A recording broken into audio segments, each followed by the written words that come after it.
Struggling with debt? Bills, loans, credit cards? Need a way out? Knock your debt out with Debt KO. Free, impartial advice on all your debt matters.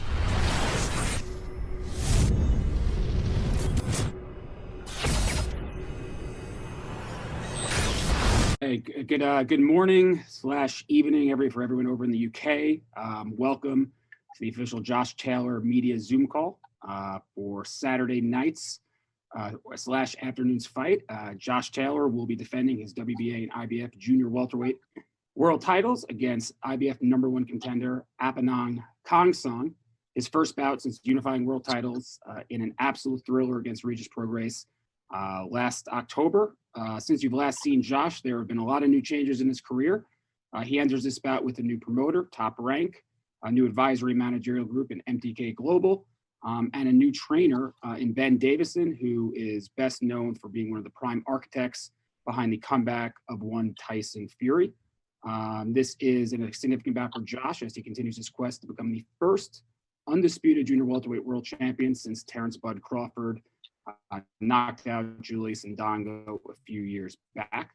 A few programming notes for you guys. Taylor KHONYSONG and a full slate of undercard bouts will stream live on ESPN Plus in the United States beginning at 2:30 p.m. Eastern, 11:30 a.m. Pacific time.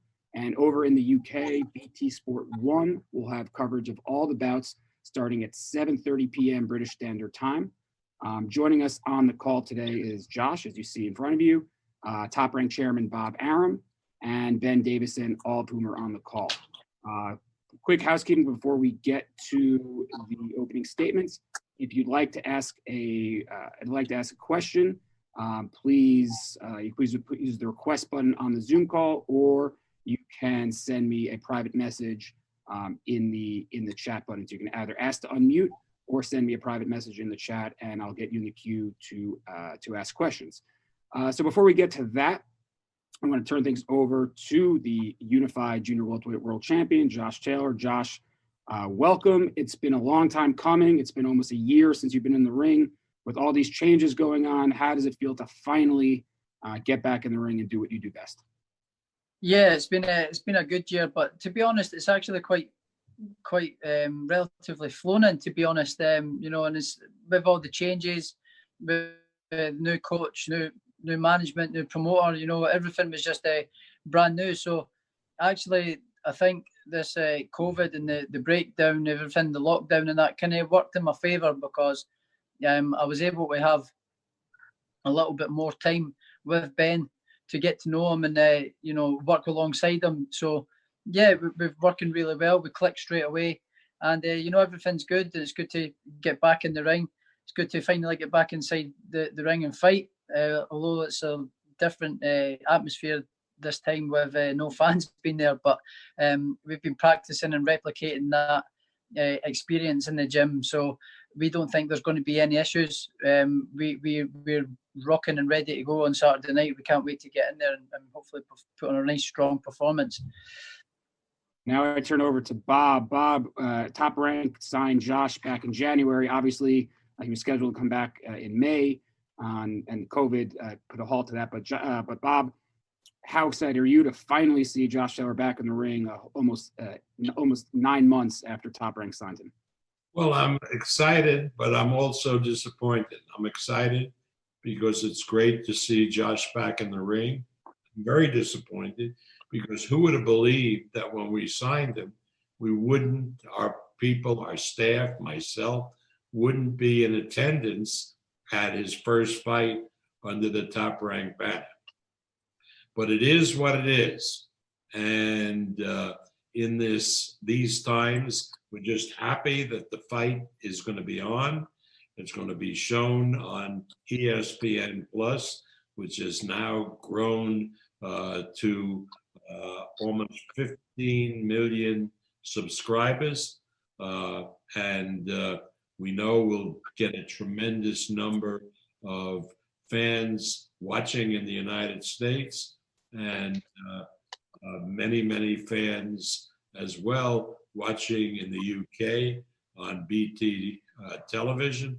And so we're very excited that this fight is happening. And without counting our chickens before they hatch, if Josh is successful, as we've talked, next year we plan to have him face the other unified junior welterweight champion, Jose Ramirez, in what should be really one of the marquee fights of 2021. Thank you, Bob. And before we get to questions, Ben Davison, you there, Ben? I'm here. There he is. So obviously, Ben, welcome. You've been training Josh in London. You were over in Las Vegas for a spell, and I believe you were in Marbella. So you've been 3 different countries. You've been training Josh.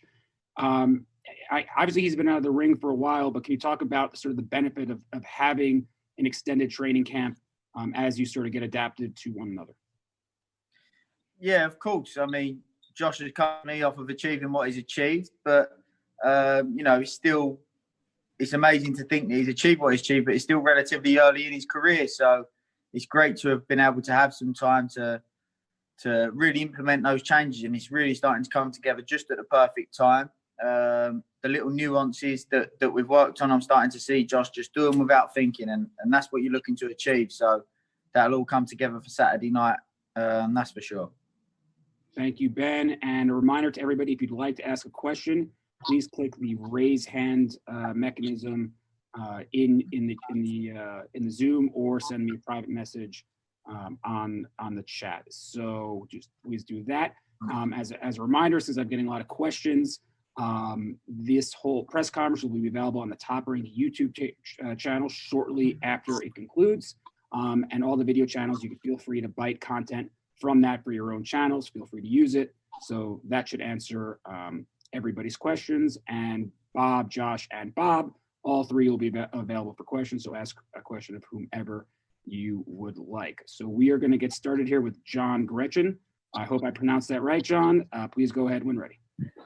It's creaking, but it's close enough. Hi, Josh. How you doing? How you doing? Yeah, not bad. Yourself? Good. Aye, no bad, no bad. Listen, you'll have never spent this long between fights before in your career. And so it's the time since the Progress fight. How have you been filling that time? How much does it affect you? I mean, apart from watching Cobra Kai, what have you been doing? Yeah, watched a little bit of Cobra Kai and brushing up on my old karate, taekwondo skills, doing a little bit of practicing. But yeah, not much. It's actually been pretty good. It was probably my first real break from boxing since I turned professional, 5 years ago. It's just been fight after fight after camp, really just grinding it out and training all the time, and never really getting a bit time off to relax and just chill out.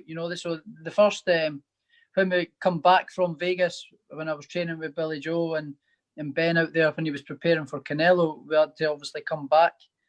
I got home, and I took like 2, 3, maybe almost a month, sort of just relaxing, just completely chilling out and switching off from boxing. Spent some real good time with my family, and my loved ones, that I never really got to spend before, So I just chilled out and forgot about boxing and recharged my batteries. And that was a pretty good time to sit and reflect and what I'd achieved in the sport in such short period of time, So I got a good sense of pride. It was the first time I ever got to sit back and sort of realize what I'd done. So after like 3-4 weeks of not really doing much at all, I got back into training, back hitting the roads, back in the gym. I built a gym out in my garage in the house. So I built a good state-of-the-art gym, lots of treadmills, weights, and a couple of bags in there, and all sorts of equipment. So I started get working out again, getting fit, and speaking to Ben during that time, and we figured out that during lockdown, Spain was still open for training. There was no really any restrictions. So we booked the first available flight from Britain over to Spain and trained over there for a good month, and then we come back here and straight into training. So we've been back here for the last 3 months. So it's been great. It's actually been worked out in my favour, I think. With the new coach and new setup that I've got. I've settled in really nice now, and I feel at home. And Ben and I are really clicking and getting on like a house on fire. It's the start of a really good friendship. So we're really happy with the way things are going, and I think it's actually worked out in my favour. Yeah. Thank you, John. And my apologies for butchering your last name. I'm sure I'll do it again. So my apologies in advance. Also, next up, we go ahead to the Athletics' Sarah Shepard. Sarah, please unmute and ask when ready. Thanks, guys. Hi, Josh. How you doing? Yeah, good. Thanks. Yourself? Yeah, good. Thank you. So this will be the first time in 16 pro fights, in your whole career that there'll be someone new in your corner. Have you guys, have you spoken to Ben about, the approach that you like to take in between rounds, or is that something that you kind of figure out as you go along on the night? No, well, we've spent a hell of a lot of time in the gym together now. So and then sparring, we work on what we do, we train how we fight. We do everything. We do everything in the gym how we do on fight night. So on fight night, nothing's going to be any different. We've worked with each other long enough now to understand what I like and what I don't like, and what he likes and what he doesn't like. So it's not going to be an issue that at all. We're working in the gym and working with each other every day. So that's not going to be an issue at all. Thank you, Sarah. I'm going to try to get to everybody's questions, but there's a long queue. So thank you, everybody, for raising your hand. We will go ahead next to Danny Flexen. Danny, please go ahead when ready. Danny Flexen, you're on. Going once. Yeah, sorry, I was unmuted, but my video wasn't on. How you doing? Hi, Josh. Hey, Danny, how you doing? Yeah, good, mate. You? Yeah, good, thanks. Good, thanks. Good. Just wanted to ask about the recent addition to the gym of Lee McGregor, who's someone that you've worked with as a stablemate in the past several times. Has that kind of given you guys a bit of a boost? Are you even happier now in camp that you've got a friend with you? Yeah, well, yeah, you've answered your own question there, Danny. Yeah, 100%. It's good to have one of my close friends in the gym with me again. As a stablemate.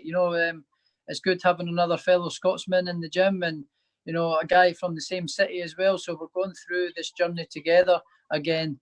And we get to spend some good quality time in between training sessions and things like that. So yeah, it's great. It's great for morale in the camp. And great for Lee as well. He's a great young and up and coming fighter himself. So it's great for him to be in the camp with myself, and learning from me and taking things on board and learning from me. So yeah, I think it's good for the two of us, really good for the two of us, and good for morale in camp for sure, 100%. Yeah. And I think Lee's going to go on and do great things in the sport. I think he's got big titles ahead of him. He's already British and Commonwealth champion in only 9 fights. So he's now fighting for the European champion in his 10th fight. So he's got abundance of talent, and I think he's going to go ahead and do good things in the sport. So yeah, it's great having him in camp. Yeah, 100%, Danny. Thank you very much, Danny. Next, we go ahead to Jordan Elgott. Jordan, please go ahead. Hi, Josh. Yeah, Jordan here from BBC Sports Scotland. I know you'll be totally focused on this fight on Saturday night, and I think since every fight, every interview, you've been asked about Jose Ramirez. Already we've had Bob mention him next year. But I think that's because he's the next big fight. That's what people view it as. But if we look on the other side for APINUN KHONYSONG, this is his big fight. So how dangerous is that for you, his mentality going into this fight? Yeah, it's very dangerous, and I've actually, said this a couple of times in a couple of other interviews that, it's his big chance to really change his life, not only to become world champion, but unified world champion, because he was getting the chance at 3 belts. He's getting the IBF, the WBA, and the Ring magazine. So it's a massive opportunity to really change his life. I know what my mindset is, and especially when I was up and coming, it's just it's very dangerous. It's his massive chance. He'll be for sure bringing his A game, and he's relatively unknown. There's only limited footage of him as well. So it is dangerous, 100%, especially if I switch off and think it's going to be a blowover fight and things like that, because it's 100% not. It only takes one punch in boxing. and you've seen it happen in recent history a couple of times, you know. So I've got my eyes firmly on the prize, and that's on Saturday. I'm not thinking about the next fights or the next whatever's happening next. You know, it's all about Saturday and getting the job done and getting the job done well, and that's what I want to do. Thank you. And then next we move on to Gareth A. Davies. Gareth, please shoot when ready. Good afternoon, London calling here. Bob, hello. Josh, hello. Ben, hello. Evan, hello. Hello, Crystal. Good to see you not in swimwear today. I just wanted to. Crystal was in swimwear last time by a pool. I just wanted to ask, just to rewind a little bit. Muhammad Ali, Marvin Hagler, Manny Pacquiao, Floyd Mayweather, Oscar De La Hoya, Vasyl Lomachenko. You are with one of the legendary promoters now, Josh. Yeah. Can you just talk a little bit about that, about what it means to have that fire lit under you, to have the promotional genius? Bob's been around as long as the Ark, yeah? So what it means to have that promotional genius behind you and what that helps you with in camp and in your career. Yeah, well, it was my first choice and pin changing promoter, because I believe he's the best in the game. He's got the biggest platform in the business as well, you know, and especially for myself to tap into my US sort of fan base. You know, Bob is the man. Bob is the main man. You know, he's got the biggest platform, the biggest viewerships, all the biggest fighters all under his banner. So this is the banner that I want to be with. You know, all the best fighters that are even in and around my sort of way are with Bob. So it makes these fights dead easy to happen. You know, it makes some fights really easy to happen. The boxing politics don't get in the way in terms of like other promoters and this and that and broadcasts and all this sort of carry on. The only thing that it really has to get discussed is where the fight's going to be, and that's it really, you know. And it's pretty simple. And yeah, I'm hugely delighted to be part of this team, you know. And the next chapter in my career is going to be even better than the first one. So I can't wait. I can't wait to get going. Yeah. Am I allowed a very quick one for Bob, Ev, or not? Yes, one more, of course, Gareth. And Bob, Ken Buchanan was an Edinburgh guy. Josh has got a relationship going back in history with Ken Buchanan. Are you looking at Edinburgh potentially for that fight? Yeah, I mean, Edinburgh is a beautiful, beautiful city.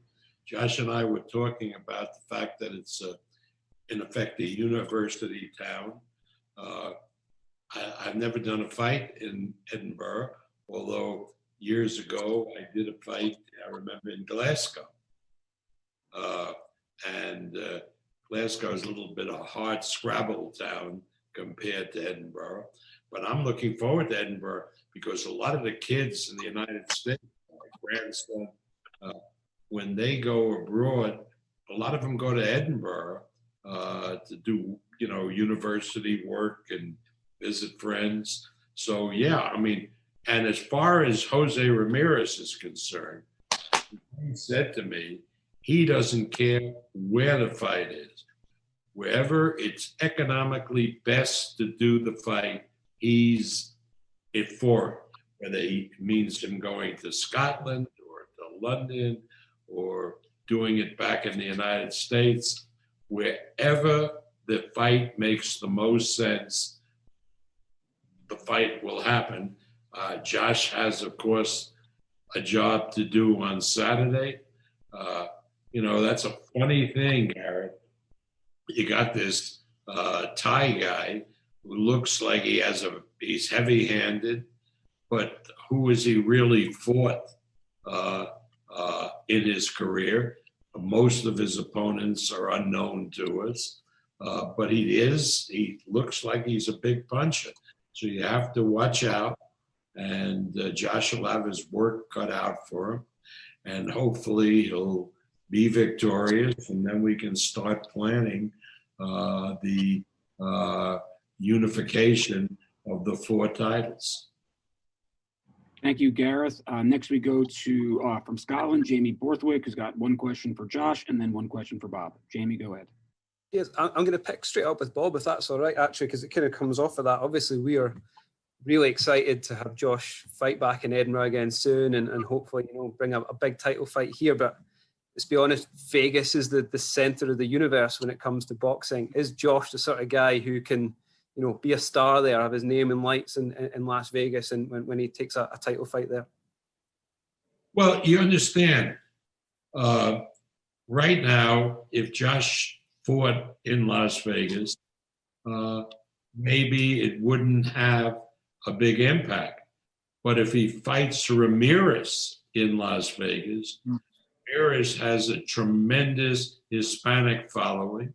A lot of Scots would come over to Las Vegas, particularly once the coronavirus was a thing of the past, and it would be a massive fight.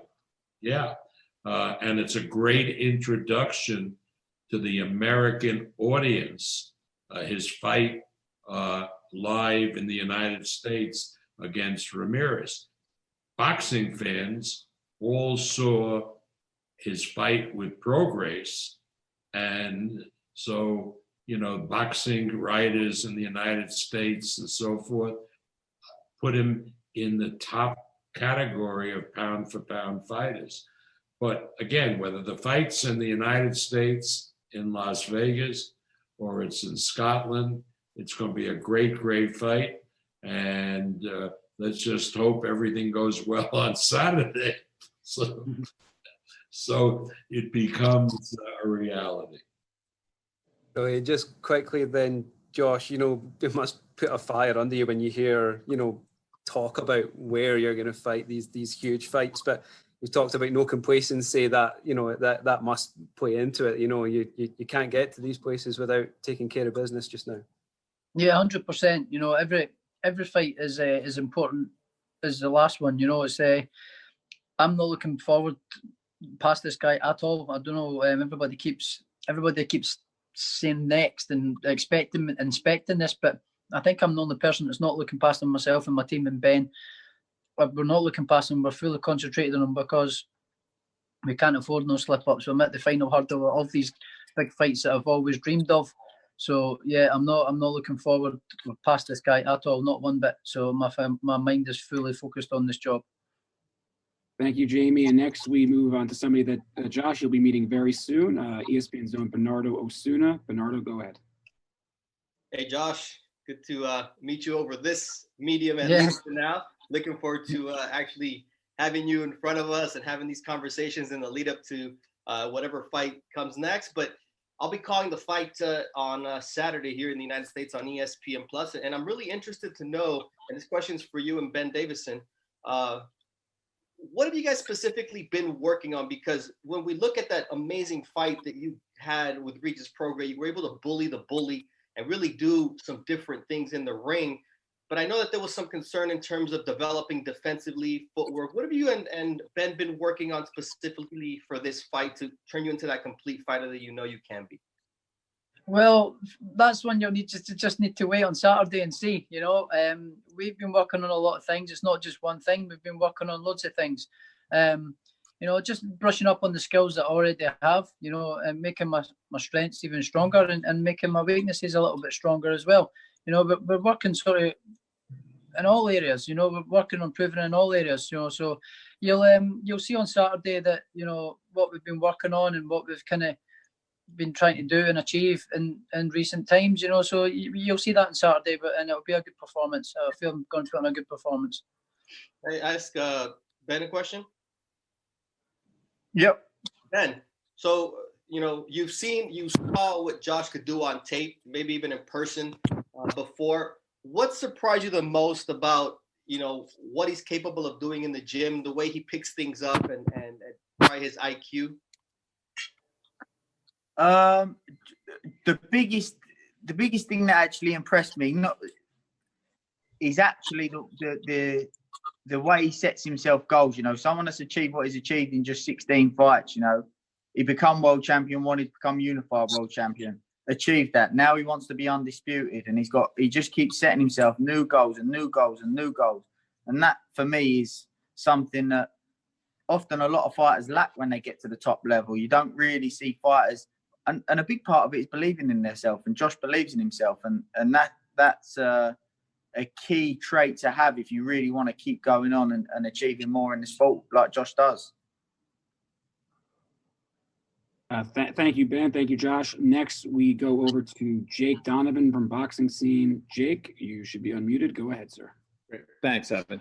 Hey, Josh, I wanted to ask, because I know you're not looking past Khonsong this weekend. I just wanted to know, what are some of the things you believe that he does well that maybe some of the fans who aren't familiar with him or perhaps overlooking? He's got good timing. You know, he's got an unorthodox kind of unrhythmic bounce. You know, but he's good at luring his opponents in. On top of that, at the back of that, you know, they think he's not ready to punch or in position to punch, and then he springs an attack when they come in to go attack him and see if he's not in punching position. So he's very got good timing, you know, on the unorthodox kind of rhythm, and punches through the target, you know, and looks like he's sort of heavy-handed. You know, he's got the same record as me, but one more knockout, and you know, it looks like he punches through the target and is quite heavy-handed. So we're fully prepared for Saturday, and we're expecting a tough fight, you know, and a guy that's going to have good explosive power in front of him, and a hungry guy. So we think it's going to be quite tough going, especially early doors. So we'll see how it goes. We'll see how it goes on Saturday. But I think ultimately, I don't think it's going to have nothing that I've not seen before. But we just need to wait until that first bell rings. Okay, great. Thanks for that, Josh. And I wanted to ask you too, since, you know, the World Boxing Super Series has obviously changed your life, if you had any thoughts on the cruiserweight final, which is finally happening, actually the same day as your fight. Yeah, I know, it's a bit of a pity I'm not going to be able to watch it, because all the WBSS fights and finals have been great, entertaining fights, you know. And I think that's one of the good concepts about it. It provides top world class boxing without the boxing politics. You know, it's the best be the best, and it's an amazing concept. I think it's really good, and I hope it continues for the future. You know. Thank you, Jake. And next we go to Chris Ridgway. Chris, go ahead, please. Chris, you're up. Yes, sir. Hey, Chris, you're having problems with that. It sounds like you're on a spaceship, Chris. Chris sounds like he's in the back of a Hooters. Don't tell anyone. I think that's next door. Hey, Chris. We'll get back to you next. Let's get your audio situated, and we'll get back to you in a minute. All right. Carlos Toro, please shoot when ready. Hey guys, thank you so much for taking time to talk to us. I mean, quick question for Bob. I mean, obviously, I know the end goal is to get Taylor, provided that he beats Khonsong on Saturday, to get Taylor versus Ramirez in 2021. But obviously, with the ever-changing nature of the pandemic and everything that's been going on, how fluid are those plans and the timing of everything? Is that a fight that you guys are willing to put on even without fans, or that's something that you are kind of steadfast on, and that's a fight that you do need to have fans in attendance? Well, you know, when the pandemic hit and we couldn't do boxing, we worked for 2 months to get protocols to allow us to do boxing without fans in a bubble. We were the originator of the bubble concept, which the basketball, the NBA followed, and other promoters followed. Now we go into the second phase, because assuming that the coronavirus will still be with us and that the vaccination of massive number of people will not be happening until sometime at the end of next year, we are now working on a new protocol with the state of Nevada, which will allow us to do fights with a limited number of spectators, where everyone in the state will have been tested and will be tracked before they. I don't want to talk too much about it because it's now in the embryonic stage, but we hope to have it ready as early as December.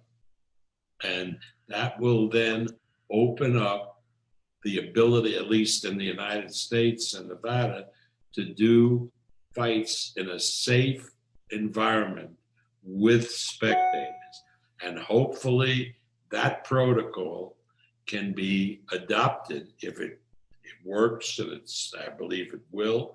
We have all big medical experts working on it in the United Kingdom. I had a talk this morning with Eddie Hearn about the fact that once we get this protocol approved and up and running, we're going to send it to him so he can have the British Boxing Board and the medical authorities review it, and hopefully he can begin to do fights over in the UK with a limited audience. Thank you, Carlos. And now we are going to move ahead to take two with Chris Ridgway. Chris, let's see if the second time's a charm. Hopefully, I get it better now. All right, Chris, you were still located on a spaceship. I apologize. So we will get you next time, sir. So my apologies for that. Next, we'll go over to Ron Lewis. Ron, please go ahead. Hi there. Hi there. Can I ask quickly, Bob, first thing, the fight you were talking about in Glasgow, I presume it was a Jim Watt fight. Was it Howard Davis or Sean O'Grady? Howard Davis. Excellent. Thank you very much for that. Good memories. And Josh, your last experience, I believe at York Hall, was one of only 2 defeats you've ever had at light welterweight. You've come a long way since then. And what was that a great learning experience for you? And the few defeats you've had, the Olympics and the first Commonwealth Games, how they built into the character you are now? Yeah, well, first of all, that defeat you're talking about was a daylight robbery, a double count back on Scotland versus England match in the heart of London, and a double count back is daylight robbery. And you're talking about probably a good 10, at least 10 years ago. 9 years ago. So it's a decade ago, and it's that was being gone. I won that fight hands down. So. I never got the decision. It's amateur boxing is terrible at times. Really bad with terms of decision making and all that sort of stuff. So, I never took anything from that. I knew I won that fight, and it's more the other sort of experiences as an amateur. When going to the Olympic, going to the World Championships, and going to the Delhi 2010, just missing out on a gold medal, and then just missing out on a medal at the Olympics, again through crappy scoring. It's that they just made me more determined to be better. That wasn't the fact that I'd done anything wrong, or anything like that. Actually, I thought I boxed really well in the Olympics. It was just the point scoring at the time was terrible, and that was it really. It just made me more determined to win and succeed. That's all. I never really took any lessons from the actual events. It was just made me more determined to win. Thank you very much, Ron. And now we shift it over to Jim Black. Jim, when ready, please go ahead. Hi, excuse me. Hi, Josh. Nice to see you in the flesh. And to see also that the film style looks haven't been affected by COVID-19. Listen, you talked earlier about mindset. How important, your mindset now after 6 years and what you've achieved, how important is mindset in the overall scheme of things? I think it's the most important thing. If your mind's not right, then you're not going to perform right, then you're not going to put as much effort in the gym, you're not going to do this, you're not going to do that, you're not going to go that extra mile. If your mind's not right, mindset is the most important thing in the game. And I'm even hungrier now than I was when I was up and coming. I want to achieve more in the game and achieve more in the sport, and I want to win more belts, more titles, keep Scotland on the map. I want to have these big fights in America, these big fights in Scotland, and I've got a lot more achieving that I want to do. So the fire's still firmly lit. And I'd say mindset is everything. You've got to have your mind right before anything in this game. It's too hard a game to not be in it 100% mentally. Thank you. And next, we've got Crystal Hard, who has a question for Ben Davison. Crystal, please go ahead when ready. Okay. Hi, Ben Davison. You know, as I perceive you, I also see you as very nurturing. You were with Tyson Fury probably at the lowest point of his career when he was fighting the mental illness. Now, there's been a lot said with Josh about your friendship and mindset. Could you tell me how the relationship developed and a little bit about how you've prepared him with that mindset, and also against a Thai fighter who is also listed under martial artist?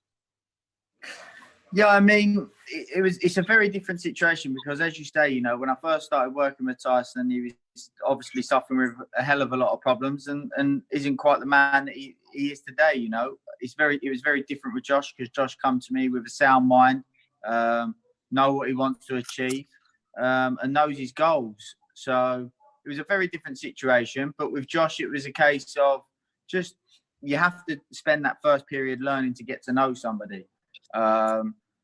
And then it's about looking at the technical side of things because everybody learns differently, you know, because if I say some people may learn better reading from a textbook, some people may learn better from a demonstration, some may learn better from watching it being done. So it's very, very dependent, and each person's an individual. And that's what we sort of focused on here, is individualizing things for Josh and trying to work out the best way for him to develop. And I feel like we've done that. And as I said before, that, you know, all the little nuances that we've been working on are now starting to happen without him having to think. And so I'm happy with that and definitely happy with the progress that we've made. Thank you, Ben. And Chris Ridgway is a very industrious person. He typed out his question, so I'm going to ask it on behalf of Chris since he's in a spaceship right now. Chris asked, his question is around the pound-for-pound rankings and how much attention is paid for them. So after the WBSS and maybe he'd win, and now maybe Josh could push himself into one of the top 10 places among the pound-for-pound rankings. Josh, how seriously do you take these rankings? Is that something you look at? Is that a goal of yours to be considered one of the top pound-for-pound fighters in the world? You know, I think I should be sort of considered there or thereabouts, you know, the pound-for-pound sort of list. You know, I think I should be at least considered to be entered it. Given that what I've achieved in such a short period of time, and only 16 fights, you know, I think I should be at least considered and talked about, you know, not forgotten about and shunned. But ultimately, I'm not really bothered. I'm not in the game to be known as pound for pound number one.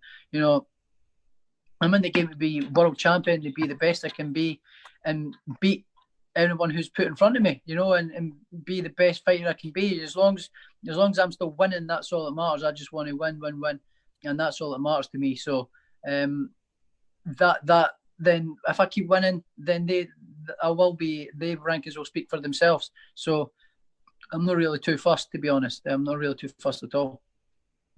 Thank you, Josh. We got a couple more questions, and then we'll let you then get back to the rest of your day. We have a question here from Danny Thompson, who I believe has one for both Josh and Bob. Danny, you were unmuted. Please go ahead. Guys, Danny Thompson with the 3-point conversion. Josh, I'm going to start with you first. So, you know, this is your first fight, ESPN Plus, and this would be kind of a breaking out party for you, especially on the American side of the water. What can people expect from you who have never seen you fight before? Tough question. Just really tune in on Saturday and see. But you know, no, ultimately action packed. You know, 100%. I come to fight. I'm always an entertaining fighter. I'm always in very entertaining fights, and I'm a very got a crowd pleasing style as well. You know, I come forward. I'm aggressive. I can hit to the head, hit to the body. I can box on the front foot, back foot, everything. So you'll see hopefully a bit of everything on Saturday. And hopefully I'll give you that appetite to want to see me more. And I think that's what I'll do on Saturday. I'm going to put on a strong performance, and you know, that's what you can expect. So all action and a fighter that can do everything. And the next question is for Bob. Bob, over the years, you have represented and you have had some of the greatest fighters in the history of boxing that was under your wing. What did you see in Josh that reminds you of the fighters that you have represented and currently represent to bring him over the top rank? You've watched him today. He's very articulate. He's charismatic. As far as his boxing skills, they're enormous. He has all the ingredients to being a major, major star in the sport of boxing. Besides, he's a good-looking young man. A lot of the success we had, say with De La Hoya, was the great female following that he developed. So all the ingredients are there, and now it's up to Josh, and hopefully we'll be able to advance his career and make him the superstar that he can become. Thank you. And next we go over to our friends over at Boxing UK. You were unmuted. Please go ahead. And after this, we'll have one more question and then we'll wrap it up. Go ahead, Boxing UK. Thank you. Thanks, Evan. Hi, Josh. It's Steve from Boxing UK. How you doing, mate? How you doing? Hello, mate. Josh, I just wanted to talk about the build-up to the fight and the sparring, because I would guess it's been quite frustrating for you. You've been sparring Lewis Ritson from our neck of the woods. Yeah. How's that gone? And was that with a specific eye on this fight, or was that just because you could get there? Well, yeah, we're getting good sparring. You know, it was quite limited, but we're getting good sparring specific for this fight. You know, stylistically, tall guys, rangy guys, and then you know we got a bit of an injury in sparring, so we were kind of struggling a little bit for a week or so. So we managed to get. We saw Ritson was sparring up in Scotland at the time, so we gave him an ask to see if he wanted to come down, and he shot down, and yeah, it was good. It was we done 2 sessions. It was very good sparring. You know, and he's a real nice lad, very nice lad. I'd never met him face to face before, so it was good to meet him. And you know, he lived up to his expectations of being a real good, down to earth lad.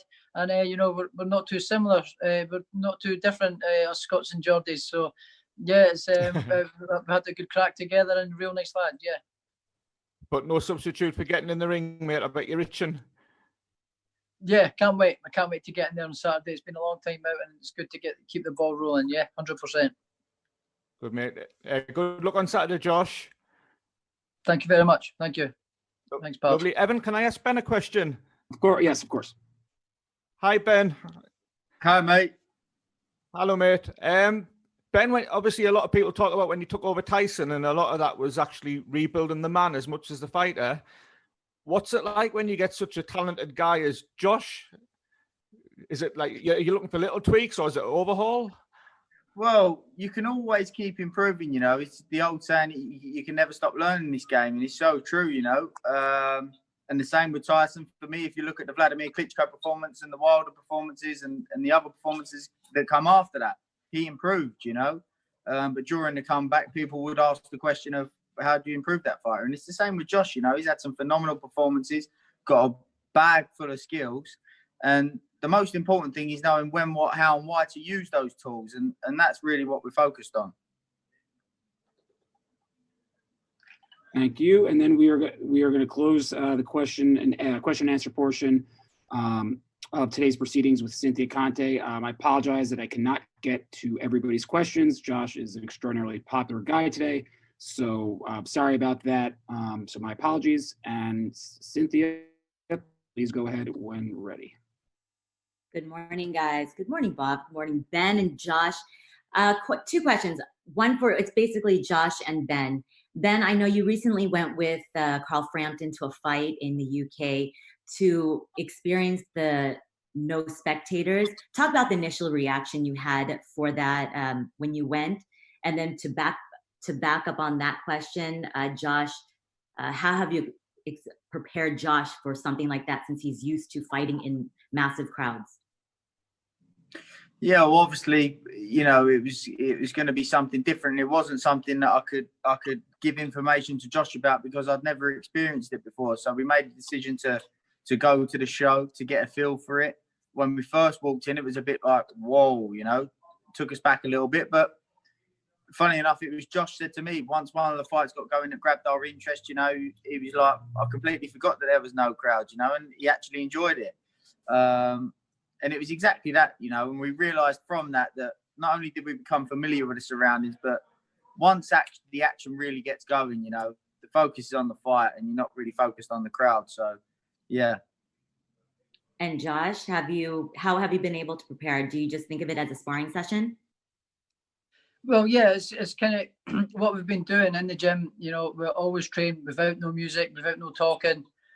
So it's kind of recreating the atmosphere and what's going to be like on fight night. You know, so we went to that event, the boxing event, and we saw it. And again, they touched up on, you know, once a good fight sort of got going, we totally forgot about the no crowd there. You know, so I always train in the gym and sparring without music and without talking anyway. I tend to have the gym in silence, so I don't think there's going to be any different. You know, as you're saying a sparring session, no, it's not, because it's a fight, a world title fight at the end of the day.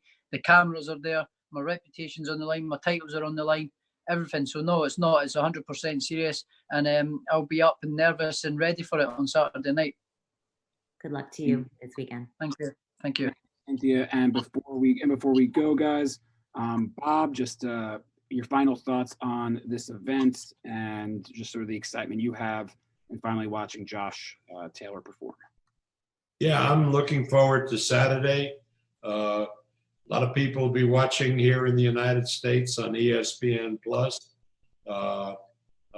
People have been boxing people have been talking about Josh for a while now, and this will be the opportunity to see him live in a big fight, which hopefully will be the prelude to the showdown with Jose Ramirez, the fighter from the Central Valley of California, who holds the other two world belts.